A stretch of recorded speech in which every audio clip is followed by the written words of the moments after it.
calon presiden yang terburuk dalam sejarah Pilpres di Amerika Serikat. Demikianlah judul dari media Politico ketika mereka mereview debat pertama antara Capres Donald Trump melawan Capres Joe Biden di ujung bulan Juni 2024. Media Guardian lain lagi judul besarnya, "It scares me." Ini menakutkan saya. Itu judul besarnya ketika mereka menonton debat itu, karena ia lihat di sana memang benar Donald Trump nampak begitu percaya diri. Padahal apa yang dikatakannya itu banyak sekali pernyataan yang salah, jika tidak dikatakan pernyataan yang bohong. Sementara Joe Biden yang nampaknya ingin setia pada data, tapi beberapa kali menampakkan ia seperti pikun, bingung, bicara tidak selesai, dan kadang menjawab apa yang tidak ditanya. Ini situasi yang terjadi dalam pemilu presiden Amerika Serikat. Sebelumnya PBS pun sudah menurunkan hasil riset dari berbagai lembaga survei yang menunjukkan bahwa 55% dari pemilih Amerika sangat ingin calon yang lain di luar Donald Trump dan di luar Joe Biden. Bahkan lebih dari 50% menyatakan seharusnya Donald Trump tidak menjadi calon presiden, tapi saat ini ia seharusnya masuk penjara. Itu karena berbagai aksi-aksi yang dianggap selama ini melanggar hukum, dan juga di atas 50% menyatakan sebaiknya Joe Biden tak lagi mencalonkan diri. Semua isu ini memang nampak dalam debat Capres 2024. Saya sendiri menyaksikan debat ini dan sejak tahun 92, setiap Pilpres Amerika Serikat saya ikut menyaksikannya. Dulu itu karena saya sekolah di sana, sekarang ini karena memang itu menjadi bagian dari profesi saya. Terlihat misalnya bagaimana Donald Trump begitu percaya diri menyatakan di bawah dialah ekonomi Amerika Serikat terbaik sepanjang sejarah. Begitu yakinnya ia dengan pernyataan ini, padahal dengan data membuka Google secara cepat saja dapat kita ketahui data itu tidak benar, dan juga mudah sekali kita ketahui bahwa justru Trump dikalahkan karena orang tidak terlalu puas dengan pencapaian ekonominya.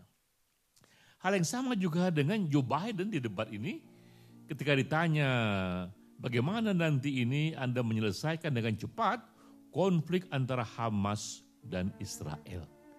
Yang terjadi, Joe Biden tidak menjawab pertanyaan itu. Ya nampaknya kehilangan arah dan mencoba bicara apapun yang tertangkap di pikirannya. Pertanyaan kemudian, apa yang terjadi dengan politik di Amerika Serikat? Mengapa di negara superpower ini, di puncak politiknya, dalam pertarungan capresnya, pemilih Amerika hanya disediakan tinggal 2 calon lagi.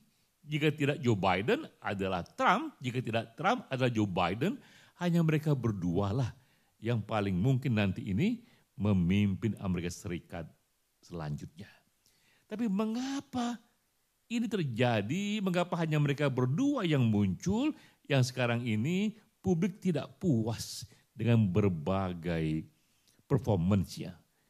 Pada Joe Biden karena nampak ia sudah mulai menua dan tak fokus lagi pikirannya. Bukan usia itu benar sebenarnya, tapi fokusnya pada satu isu dan nampaknya ia juga mulai pikun, mulai banyak lupa. Sementara pada Trump masalahnya ada pada karakternya yang sejak lama publik meragukan integritasnya. Tapi mengapa politik di Amerika Serikat di era yang informasi demikian hebat, tetap mereka berdua yang menjadi pilihan tertinggi? Ada 3 alasan. Pertama adalah polarisasi politik di Amerika sekarang ini sangat tajam sekali. Sehingga mereka inginkan calon mereka bisa mengalahkan calon pihak lawan. Menang dan kalah menjadi begitu pentingnya, begitu seriusnya. Dan bayangan mereka bahwa yang hanya bisa mengalahkan Joe Biden dari Demokrat tak lain dan tak bukan hanya Donald Trump. Tak ada yang lain. Sebaliknya, di kalangan Demokrat juga berpikir yang sama. Jika Donald Trump yang maju, yang bisa mengalahkan Donald Trump hanya Joe Biden. Tak ada lagi calon lain. Akibatnya kembali mereka berdua yang dimunculkan karena mereka berdualah yang dianggap masih mungkin saling mengalahkan. Jadi itu yang pertama, polarisasi yang begitu tingginya. Kedua yang menjadi sebab justru karena derasnya arus informasi terjadi perubahan dalam kultur media. Akibat banyak sekali informasi yang diperhatikan seringkali informasi yang lebih sensasional. Informasi yang lebih kontroversial, itulah yang lebih viral. Dan pun nampak pula ini dalam debat capres, para capres masing-masing mencoba melakukan negative attack pada karakter masing-masing karena itulah yang paling dianggap kontroversial, yang paling dianggap sensasional. Maka Joe Biden terus-menerus mengkritik perilaku yang terjadi pada misalnya anaknya Joe Biden yang kena kasus hukum. Sebaliknya Joe Biden juga mengkritik berkali-kali sisi negatif Donald Trump, soal sisi hukumnya, juga soal womanizer dia di masa lalunya. Dan semakin kurang mereka bicara tentang visi ke depan, semakin kurang mereka mengeluarkan aneka gagasan-gagasan segar menghadapi zaman baru, zaman yang sekarang ini sedang diubah oleh artificial intelligence. Jadi kedua juga karena kultur media dan mereka pun terperangkap di sana, lebih berpikir, lebih mengutamakan isu-isu yang sensasional. Ketiga, ini juga realitas baru terjadinya fragmentasi media yang semakin terbelah. Akibatnya media yang ada ini hanya mendapatkan pembaca atau penonton yang semakin lama semakin kecil.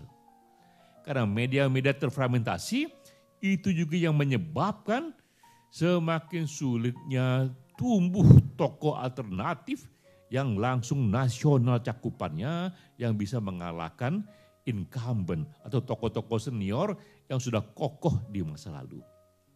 Fragmentasi media, fragmentasi isu ini juga menyebabkan semakin lambatnya muncul tokoh-tokoh baru yang menasional, yang kokoh, yang bisa mengalahkan incumbent dan tokoh-tokoh senior sebelumnya.